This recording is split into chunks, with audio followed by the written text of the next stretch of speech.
Yes. Hello everyone. Welcome to the class. So for tonight we're going to be okay, fine. Okay. Goodness. When you take a photo of the class later, please don't include that. They're just going to kick me out for having. I'm not allowed to have classes filmed. Okay. Anyway. So yeah, welcome everyone, and in the world of YouTube. Okay, so for tonight's class, we're going to be looking at effort. So the reason why actually effort is the antidote to why people just don't want to meditate. So if your meditation isn't at the level, or let's say not even meditation, your spiritual practice, whatever that is, like whether your love or any antidote to any problem, so whether it's love, whether it's compassion, whether it's patience, whatever it is, whatever type of peace or happiness, if it's not at the level, it's going to be because the effort isn't enough. And we're going to be discussing and looking at how we can increase our effort, and it's a very, very important practice. So it's actually one of the practices. So you actually have to develop effort, because at the beginning, effort comes quite naturally when you're a newbie. Effort in meditation, because a lot of people have this like beginner's motivation, like in a relationship, you get a magical honeymoon period. It's kind of the same with meditation, but after a certain amount of months or years, that does naturally drop off, and we generally go back to finding happiness anywhere except meditation. And that's proven by saying, I don't have time for meditation. Everyone will always say that. That's the general thing that will come after a few years or months of meditating. I just don't have time. So we don't have time for meditation, but we always have time for something else. But at the beginning, when we're meditating, all we want to do, well, for some people, all some people want to do is have time for meditation. Some people just want to like quit their job, run off to a cave, or go off on a long retreat. So people do have the time at the beginning, but later people don't have the time. And that's natural, because in our mind, there's something that naturally keeps grasping to anything else for happiness, but not something in here. It's unfortunate, and it is natural, but it's something we can, even though it's natural, it doesn't mean we need to accept it. It's something we need to like work towards getting rid of. And in Buddhism, we call it delusions. And I've said it before, delusions are ways in which our mind distorts the way we see the world around us, the people around us, and worst of all, the way we see ourselves. As long as we have these delusions, 84,000, as I've said, Buddha says 84,000 delusions exist. So as long as we have all these problems within our mind, we cannot see the world clearly. And all meditation, in terms of Buddhist meditation, is clearing away those delusions, getting rid of them. And the main way to get rid of all 84,000 in one go is to get rid of the biggest one, which is called ignorance. The next two big ones are anger and attachment. So the big three: ignorance, anger, and attachment. So if we get rid of ignorance, we fix all our problems. Antidote to ignorance is the meditation on emptiness. Emptiness is not nothingness.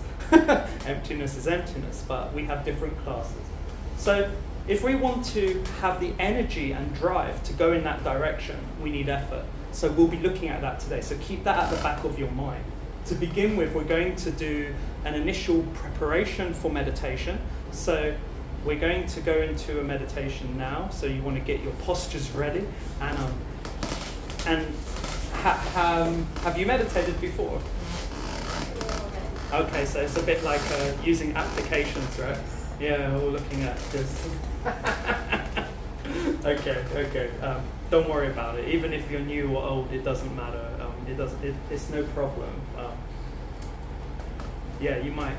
Even if you don't feel anything, the big point comes from imagining you're getting the feeling. If you just imagine, it's fine, because all you're doing in meditation now is just creating those causes for the future virtuous feelings, positive feelings to ripen.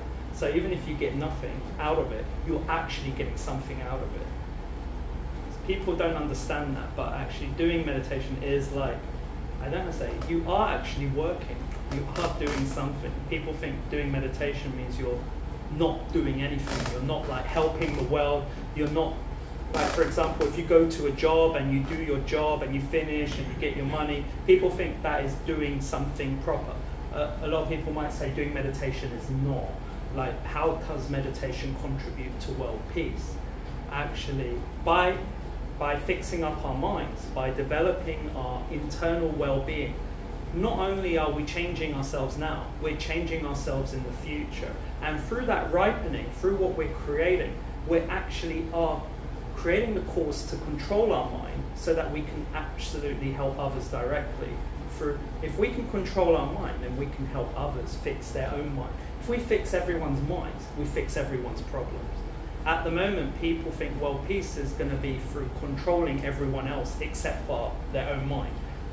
So if we can get everyone to stop throwing bombs at other people, we can get everyone to stop doing this, we can get everyone to stop doing this, but I can keep doing what I want. That is how we get world peace. That's generally how the world functions, as you can see with the United Nations or whatever. But in terms of Buddhism, we need to start from within. If we change ourselves within, I know it's a longer term process, but don't think of it like that. It's not, it's like, don't lose any hope, because it's very positive what you're creating. The big problem is people just can't see what they're creating. Just by trying to meditate, just by trying, even if you feel you get no result, you are getting results. You're creating potentials, and those potentials are extremely powerful. Just from wanting to meditate, that is enough. If you get any good feeling, that is only a bonus. Because the only good feeling, as far as I'm concerned, is the final feeling. The final feeling is a full realization, fully awakened, that lasts forever. Any feeling that we get that is very positive, it will eventually dwindle. That is that's not enough as far as I'm concerned. So don't worry about feeling good now. Just think what you're creating for later, okay? All right, so in order to meditate, we first begin with our posture, right hand on the left and thumb tips pointing upwards. We have our elbows out slightly.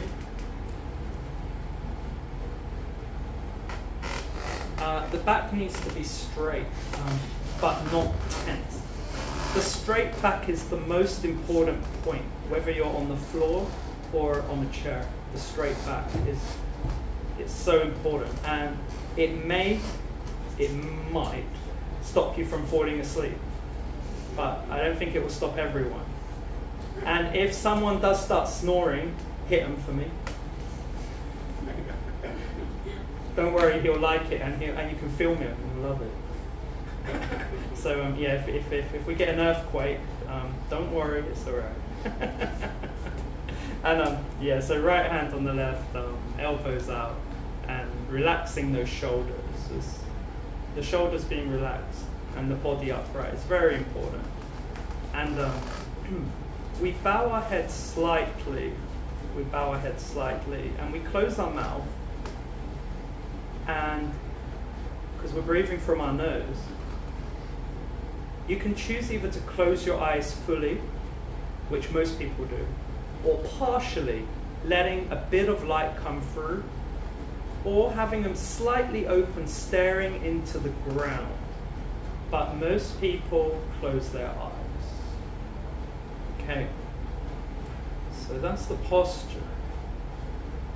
Next, we prepare our motivation. Why are we here? What are we doing? Please think of your motivation. Why am I doing meditation? Take some time to consider what you want.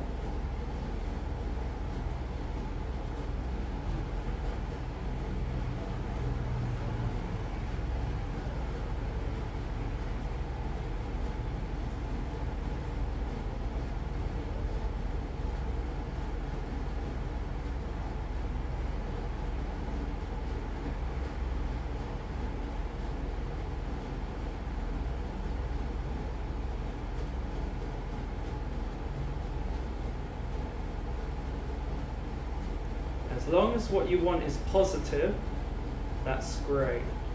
But please also wish for whatever you want. Please also wish it on everyone else in the world, whether humans or animals. Spread as far as you can. Whatever you want, please make a wish that also others can gain that benefit too. So please extend your motivation right now.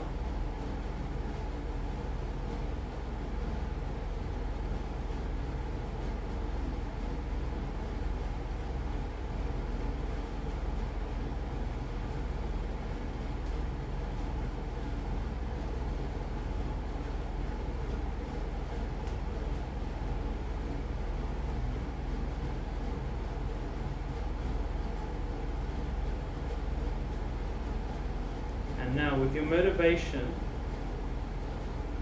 please gently become aware of the breath, your natural breathing at your nose. Please become aware of the breathing at your nose.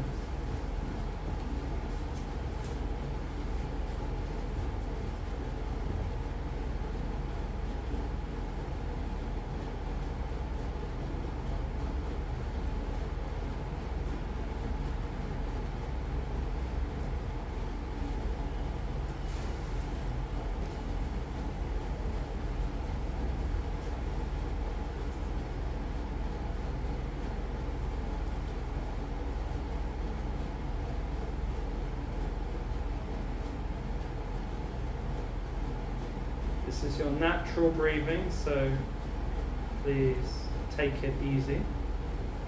Be very, very gentle.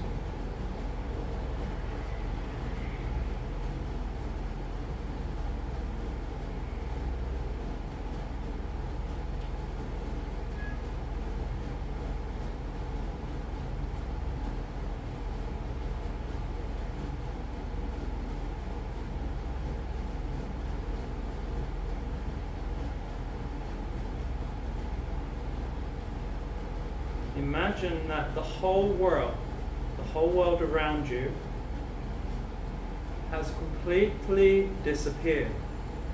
All that exists at the moment is you in your meditative space.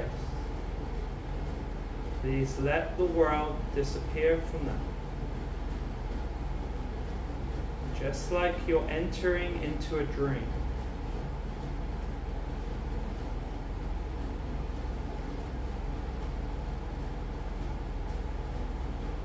You're asleep, the whole world has disappeared because you're in a dream world.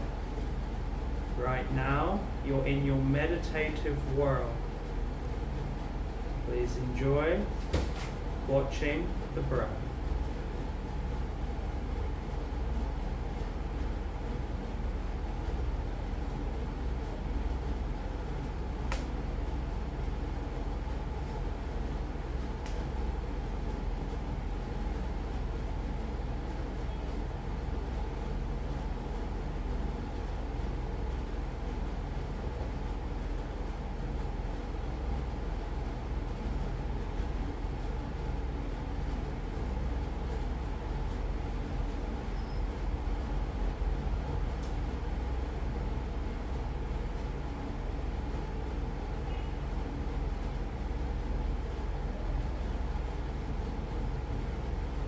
Allow each breath to become slightly slower, or imagine it becomes slightly slower than the previous breath.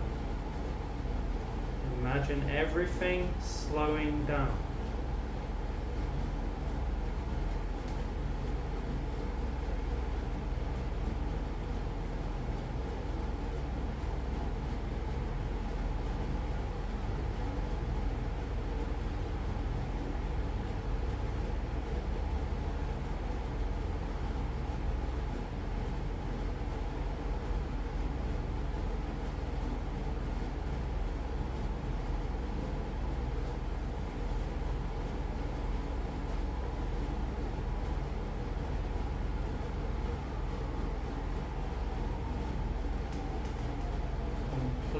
gently slow down.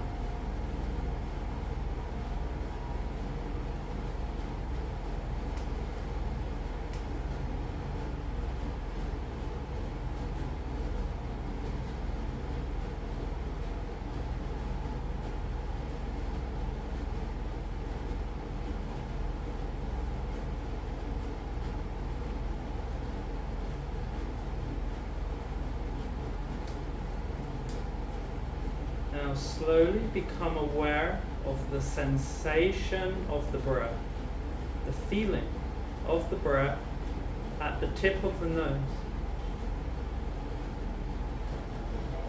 If you wish, you could imagine breathing in cool air and breathing out warm air. So cool air coming in, warm air coming out. Please focus on this, single pointed.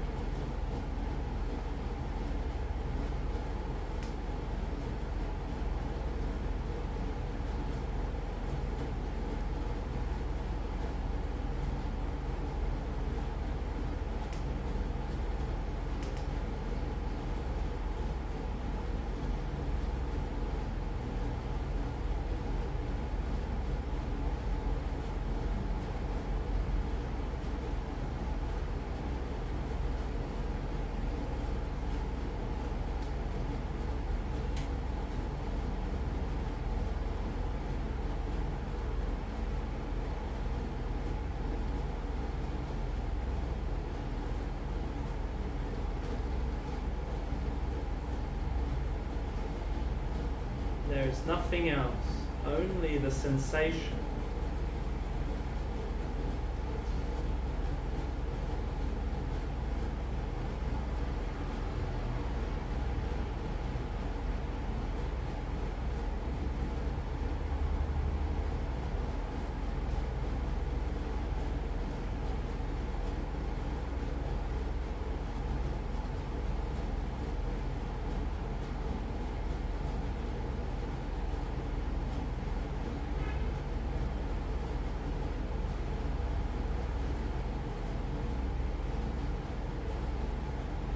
Be very, very gentle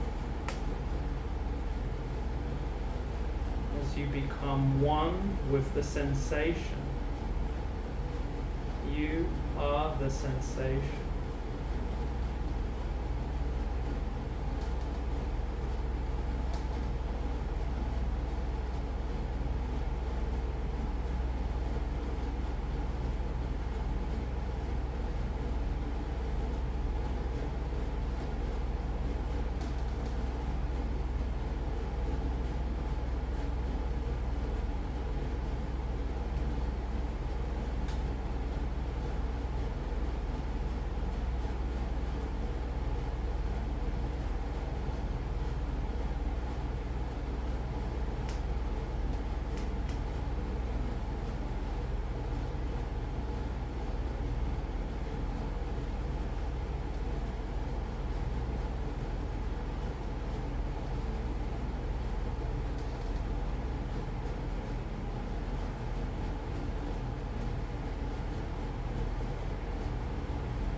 Very important at this very moment to keep your concentration strong.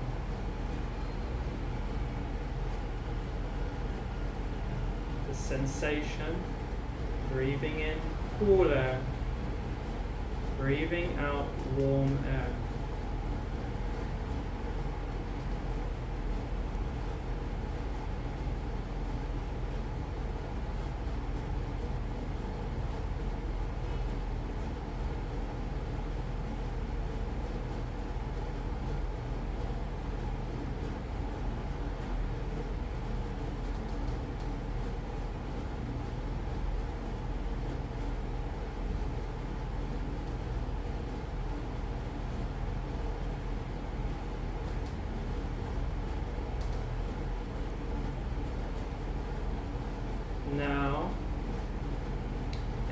time you breathe out, please count.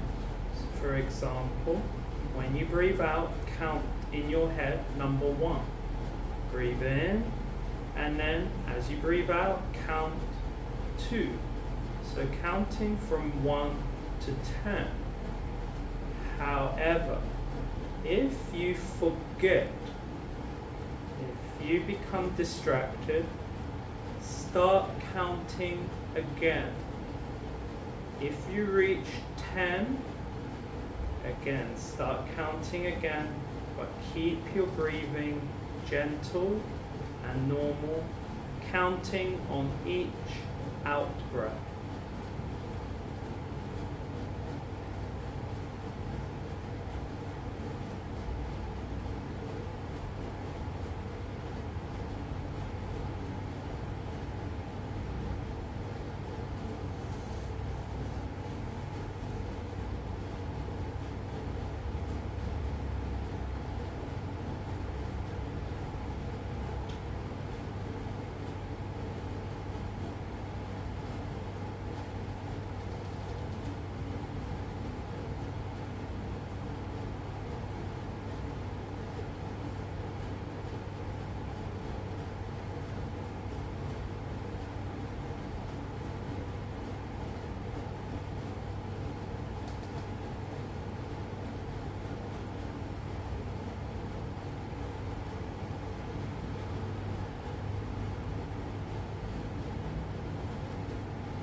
Your breathing should be as gentle as a leaf falling from a tree.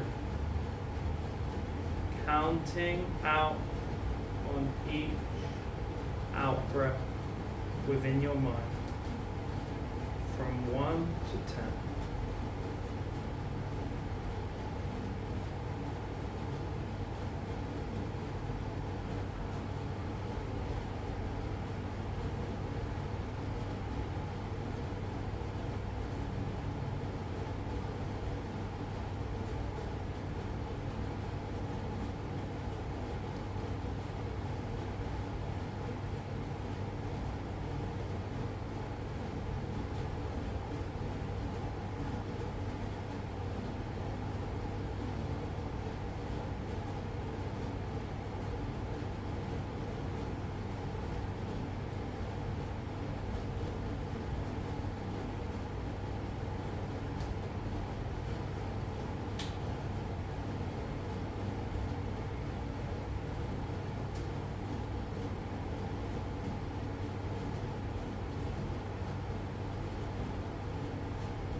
Making your final count. Now imagine your distractions have reduced and your inner peace has increased. In fact, within your mind, it feels like a clear sky around your heart area. Not the physical heart, but around the upper body, in the center, in front of your spine, in front of your back. You could imagine your mind is like a clear sky, completely open, and the reach is limitless. Even though it's within a very small place, it can reach as far as you can think. It can go anywhere. If you think of the moon, it can reach the moon. Now, with your clear sky mind, please imagine all the clouds, all the problems have disappeared, and only the clarity exists. Take the last 2 minutes to focus on any positive feeling or imagined positive feeling from being one, being a clear sky mind.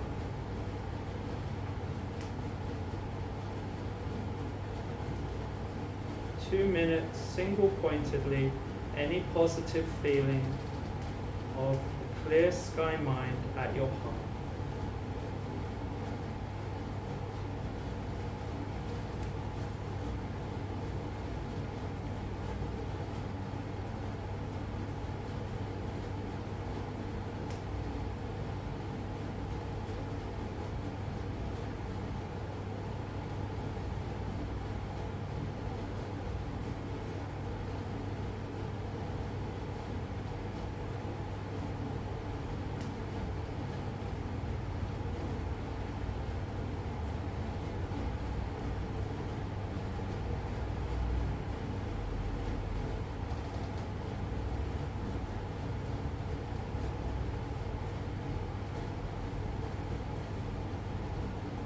Clear sky mind, free from problems, complete inner peace,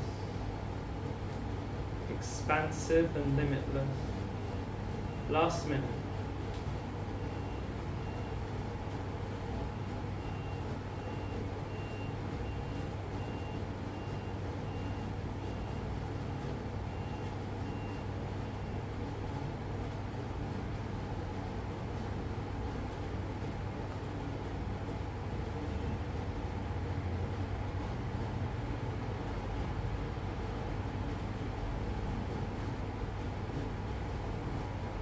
Last few seconds.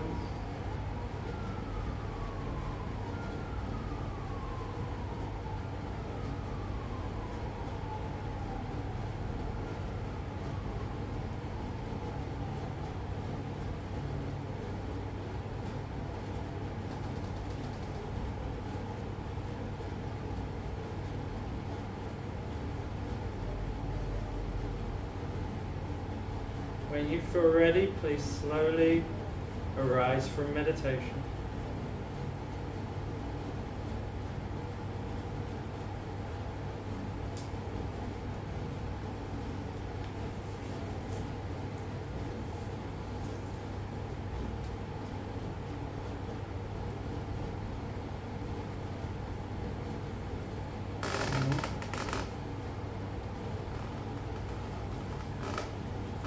Thank you.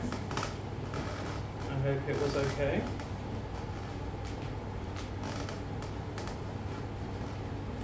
Okay, so for tonight's class, we're going to be looking at, does everyone remember what I said earlier? Effort. Effort, yeah, exactly. Well done. 2 points. Like being in the kids' cram school, right? You need to throw something at the board. It's like, well done.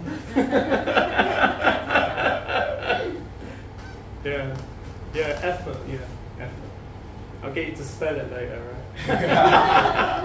No worries. No worries. All right. I'll get a harder word later. So, yeah. So, with regard to effort, it is a very powerful practice. I had to prepare some points because it's a huge area. It's actually a full chapter. It's actually chapter 8 in Meaningful to Behold. Many of the Mahayana books cover it, but the Hinayana books, they cover it. They don't really cover it in the same way. So I think it's quite a unique practice. If you look for effort on YouTube, you're not going to find it actually, which is a bit unusual. I normally like looking at YouTube. It's like, nope. So that's a shame. I had to go through all the books myself. So yeah, I don't, because there are two different types of effort. In Buddha's original teachings, it's called the the Eightfold Path. There's something called right effort, and that's what everyone talks about. But that isn't what this effort is about. This effort is different. So what is effort about? So effort generally is not the type of effort we think.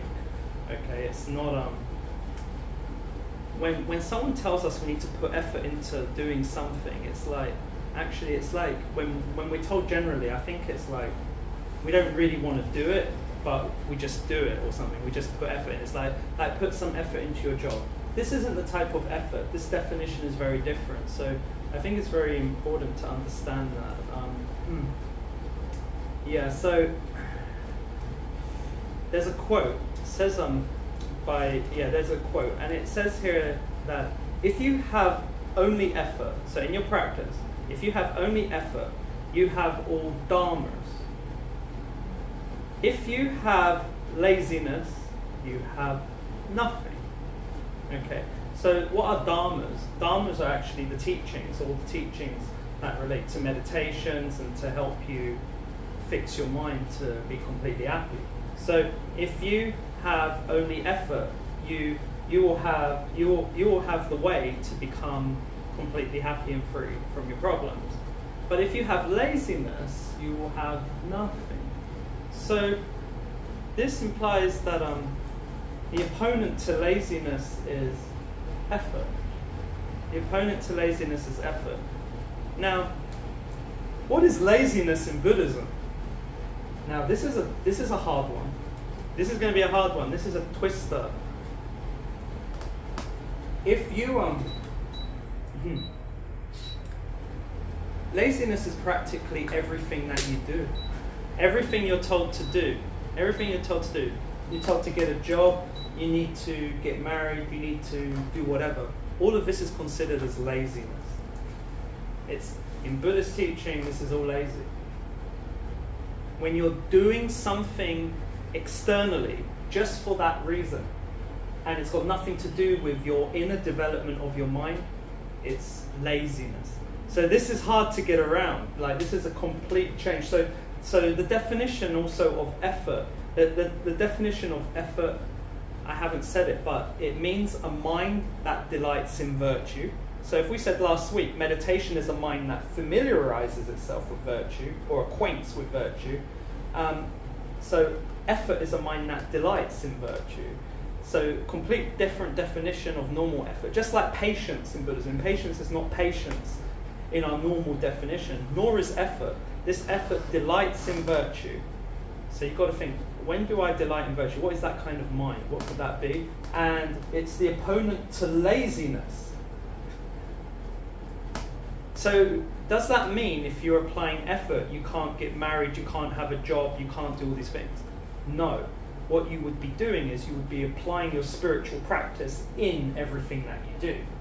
But if you're not, if you're just indulging in things, if you're watching Netflix with no meaning, if you're just getting married because you're just lonely, it's to cure your loneliness or something like that, if you're just doing your job to make money like a normal person, but you're doing it with no spiritual intention, it's laziness. So this brings, it brings a lot of contradictions. A lot of people are like, wow. It's like, a lot of people will come here and say, we're lazy for meditating. We're sitting here, and they'll say, we're doing nothing. We're lazy. That's what a lot of people think. Whereas with Buddhism, on the other hand, it's like, no, you're all lazy. So it's a complete turn on the head here. It's like people in this world can't imagine people sitting down meditating is helping the world or doing anything. But actually it is. You're planting seeds in your mind, very virtuous seeds. And I know people can't see it and it can't be measured, or they can measure dopamine moving up and down, but whatever. But because people can't measure the kind of potentials or measure karma or measure these like unseen hidden objects, like it's very easy for people to say, yeah, this is a lazy thing we're doing. We're not doing anything to help the world. It's like we need to go out there, we need to fight, we need to protest, we need to save, we need to do all this. I understand. You can do all that. But if you do it with a spiritual mind, then it's not laziness. It only takes a few weeks before any protest turns into a massive anger. Any protest, it doesn't really matter. As long as the protest continues for a certain amount of time, people's delusions will take over, because that's natural. That's what people are about. It's like, if you're protesting and you've been protesting a long time, that means you're probably not getting the results you want. Delusions don't like that. So delusions end up getting more violent. So that's fine, that's how it works. It's not fine, but that's just how our minds are. But if we really want to make a major change to the world, then we really have to work with controlling our delusions. Otherwise, if we don't, they will control us, like they've always done. in Transform Your Life, a book by my teacher Geshe Kelsang Gyatso, the book says, our delusions treat us like we're a puppet on a string. So the delusions control us. These clouds of delusions that distort our view of ourselves, the world around us and others, it's like they're holding us and we're like a puppet. We'll move wherever our delusions tell us to move. If the delusion of anger arises, we will get angry with something that triggers us, even if we didn't want to get angry in the first place. And then later we would regret it. We wouldn't know why we did it, but we'd be like, I'm sorry I did that. But actually, you know, deep down that wasn't the real you. That was just your delusions. Because these delusions will eventually disappear, because they're just clouds. The only thing that will be left at the end of the day will be your clear sky mind. But people don't do that. People don't associate and people don't divide delusions and your clear sky mind. People don't do that. People think delusions and you are just one of the same. And that's why it's very hard to move forward. That's why it's hard for prisons to correct people, because people just think people are like that, they will always be like that, they will never change. And this world is pretty stuck. And the main reason why the world is stuck is because of the main delusion, which is called ignorance. And that is what really sticks us down. That holds us down to everything, because we believe everything around us is completely real, inherent, objective even though everything is completely subjective. So we hold things as we hold many views as very real. And I always use that poor chair as an example. We think this chair is real from its own side. We think it's a chair. You love that chair, huh? You love that chair, you know. But like I always say, for a baby, it's probably a mountain or something. For a dog, they don't see it as a chair. They don't think of it as a chair. They don't think I'm sitting on a chair or something. It's, again, like everything sees it differently. It's like, you know, if you didn't tell someone it was a chair and they grew up in a forest or something, I don't know, maybe they would turn it upside down and use it to, I don't know, sharpen an item or something. I don't know. What something is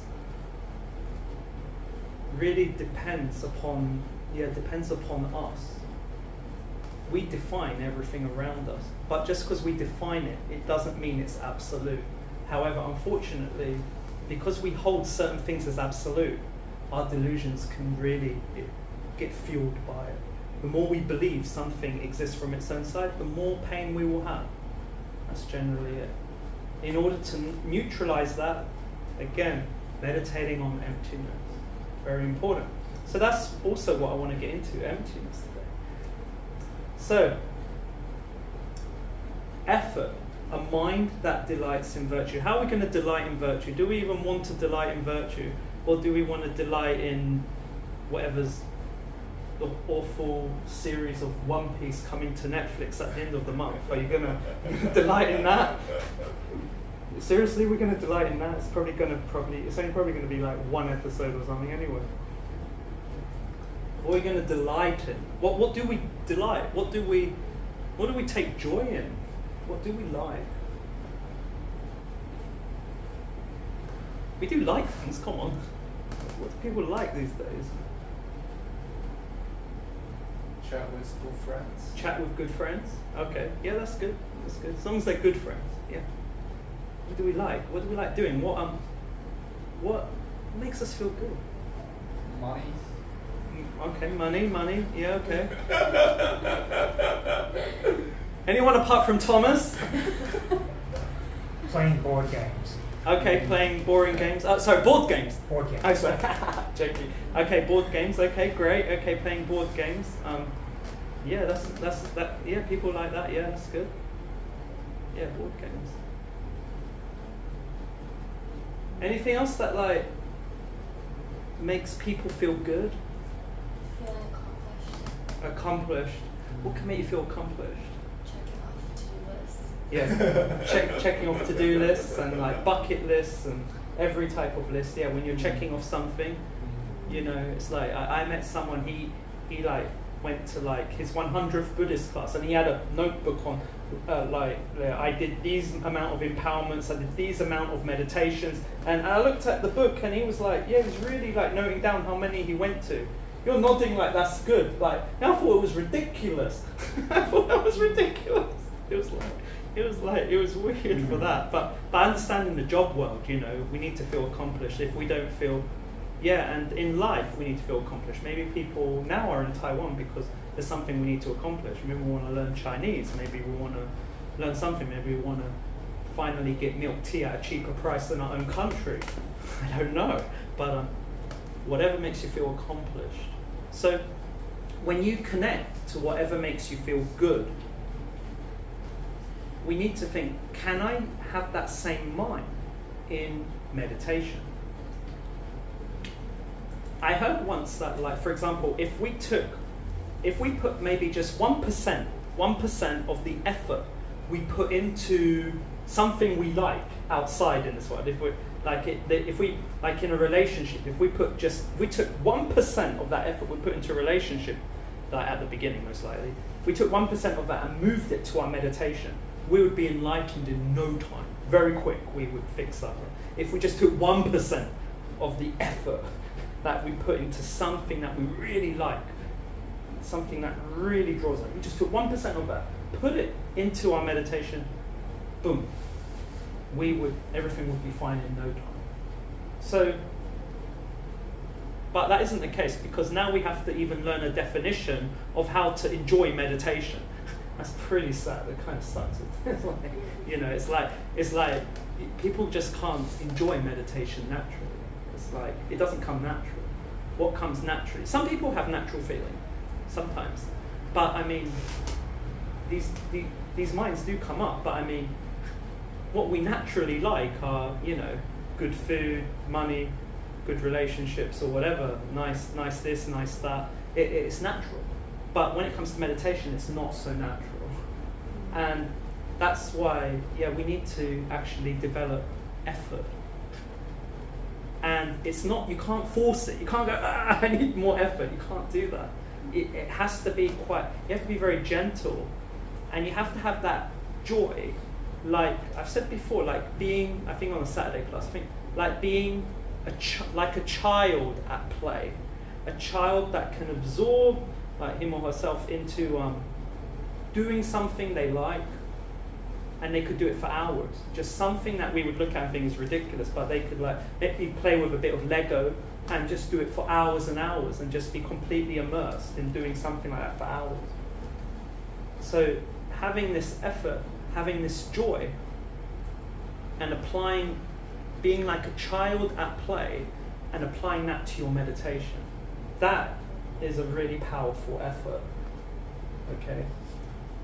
And to give it power, to give this delight in virtue, to give it power, you need what you call to have aspiration. And it's called, it's one of the 4 powers in Buddhism. It's called a power of aspiration.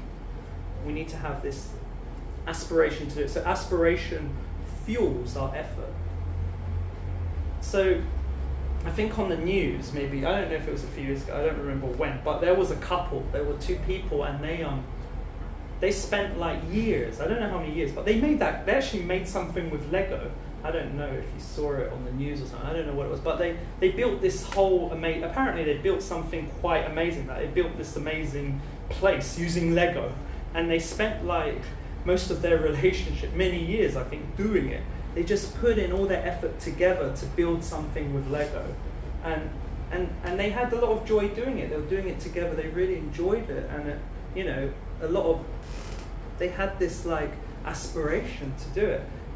And just thinking that, imagine doing that with meditation. Imagine, so in Tibet, they make something called mandalas out of sand. There's like these beautiful kind of images. Sometimes you might see a picture on a wall, like these round mandala, these round beautiful, I don't know, beautiful images. They're round, they're called mandalas, and like in Tibet, they make them with sand, and they spend like a long time making this beautiful mandala, and then at the end they just completely crash it into nothing.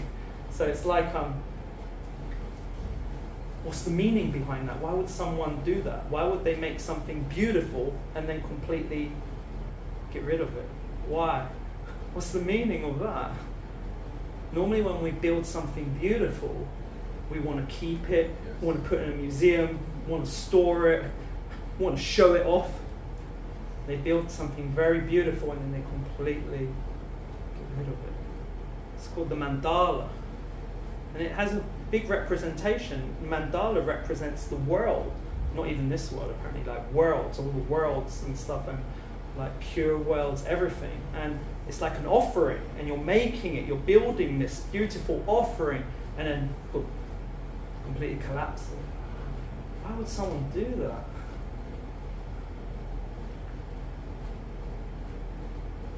Why would someone build something beautiful and collapse it, whereas this couple will build this lovely Lego thing and then they will show it off to their friends, probably takes up a whole room, probably takes up like, you know, this is a display of their relationship, of all the effort they combined and put together into building something beautiful. Whereas these monks in Tibet, they're just like, they're building something beautiful and then crushing it. Why could someone do that? Why? Are they mad? Shows they have no attachment to the mundane world or something. Very close, yeah. They're dissolving the delusion. And they're dissolving into what? You build something beautiful and then you completely take it away. You dissolve it into Emptiness. Well done. Yes, you dissolve it into emptiness. Because everything is empty. Even that beautiful thing you're looking at, whether you're looking at it or not, that sand is still there. But it's all empty from its, so it's all empty. It's not as fixed as you think.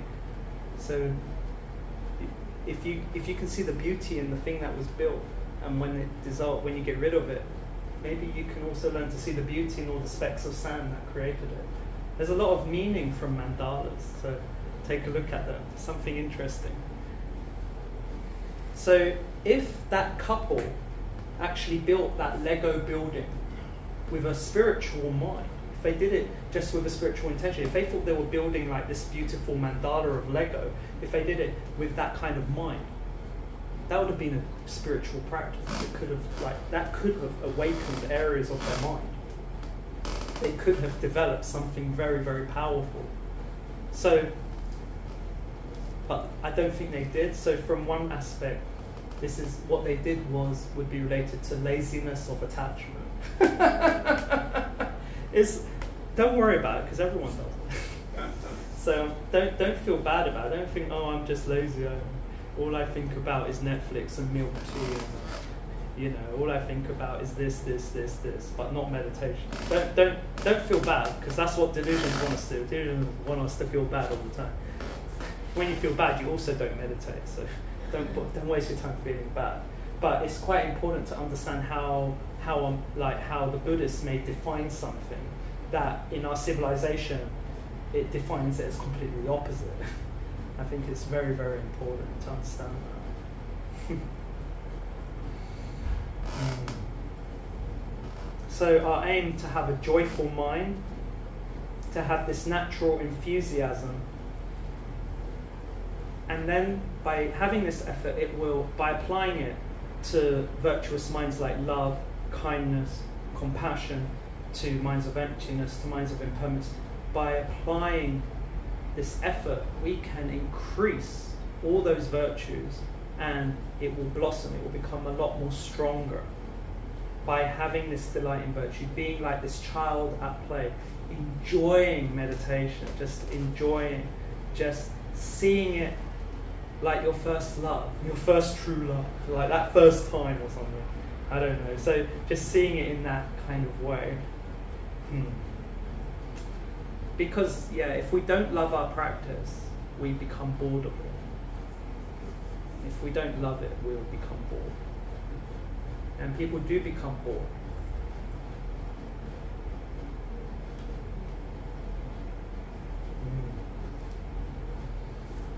So let me read a story It's an important story. It's probably, for me, I think in my life, I think it's one of the biggest stories I need to learn. And I think this is such a great story, which also can't be found on YouTube, which is unusual.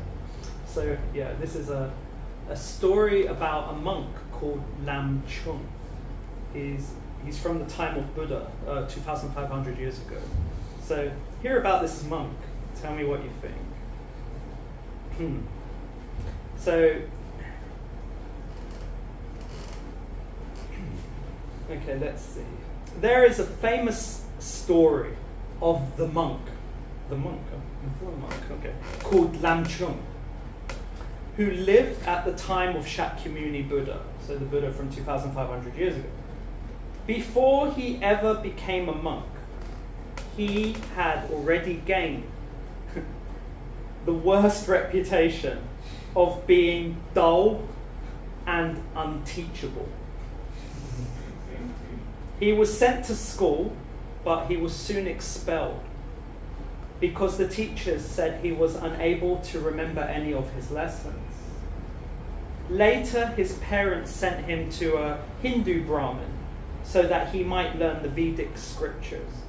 Again, he was unable to remember. He could not remember or understand anything he was taught. And once again, he was expelled.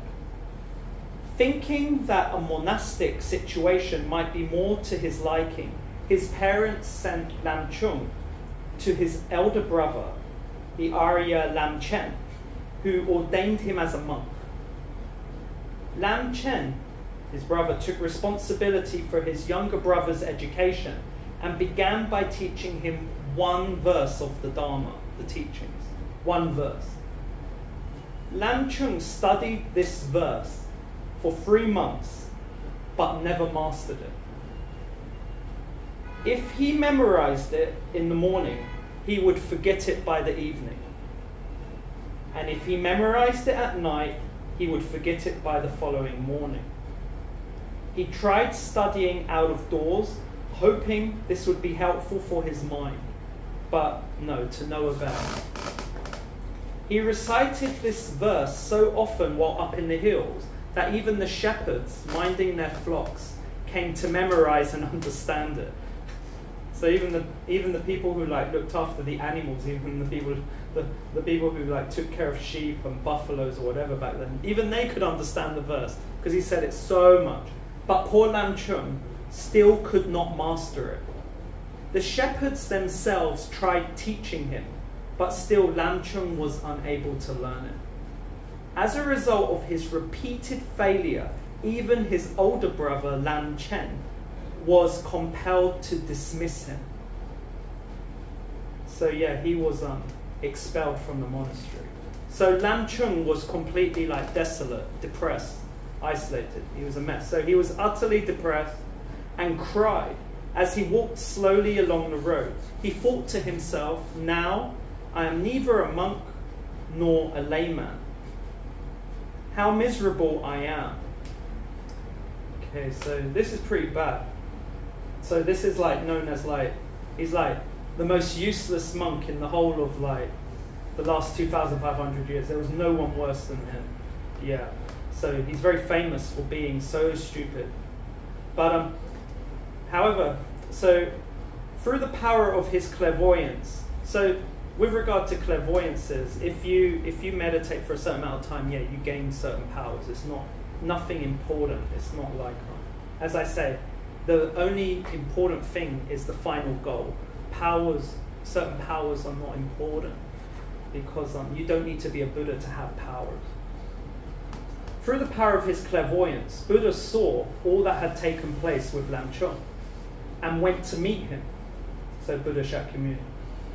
He asked him why he was crying, and Lam Chung replied, I am so stupid, I couldn't even memorize one verse of scripture.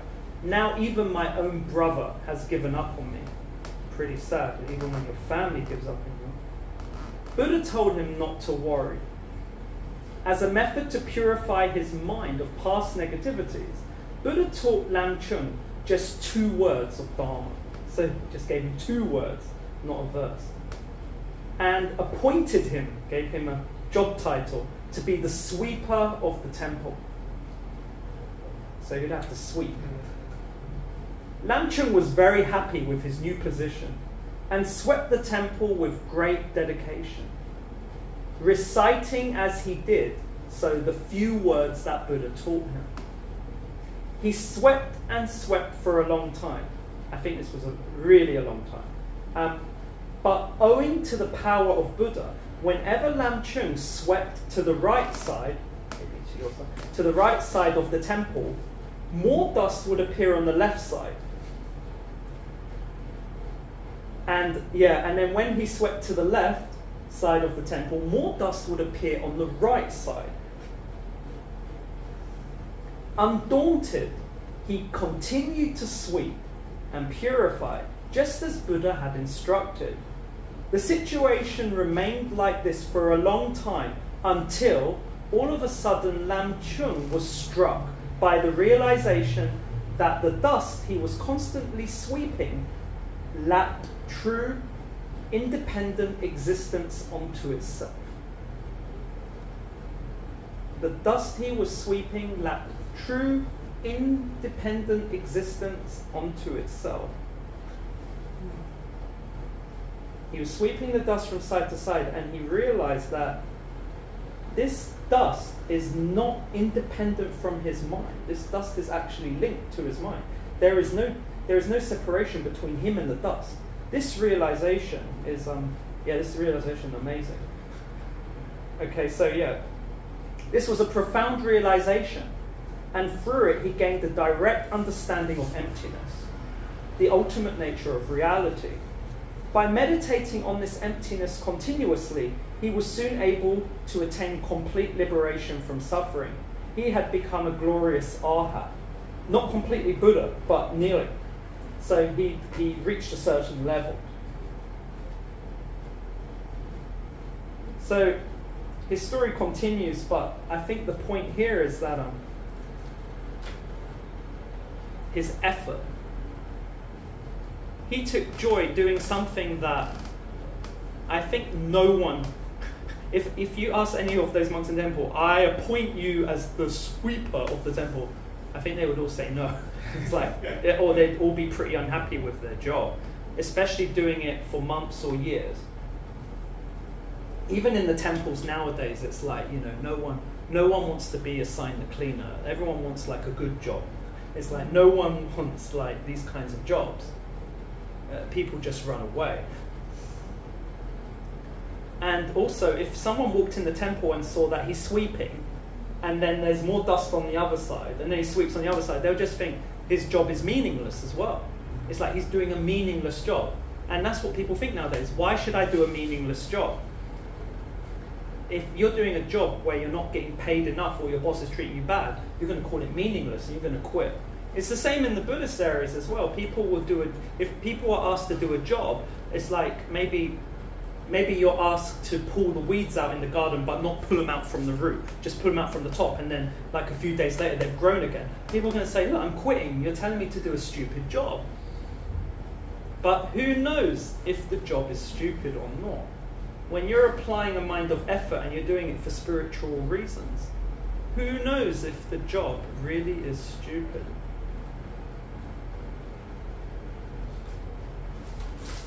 The story of Lam Chung continues. In order to finish off the story, he was Lam Chung. Buddha appointed Lam Chung as the head of the monastery of nuns, and the nuns, like, it was a new thing to have nuns, so they started nuns back 2,500 years ago. Buddha had to fight very hard to make that temple come. Like, it took a lot of karma. Because back then it was like, because of the Hindu area and stuff, it was like, only men can be enlightened, only men can be monks. So the nuns, when they heard that he was going to be the abbot of their temple, they thought, like Buddha's really looking down on women. It's like, it's like, you're giving Lam Chung, you're telling him to be like the abbot of our monastery. He's going to take over our monastery. And they were like, no. So they decided to, they decided to like make a complete joke out of him. They invited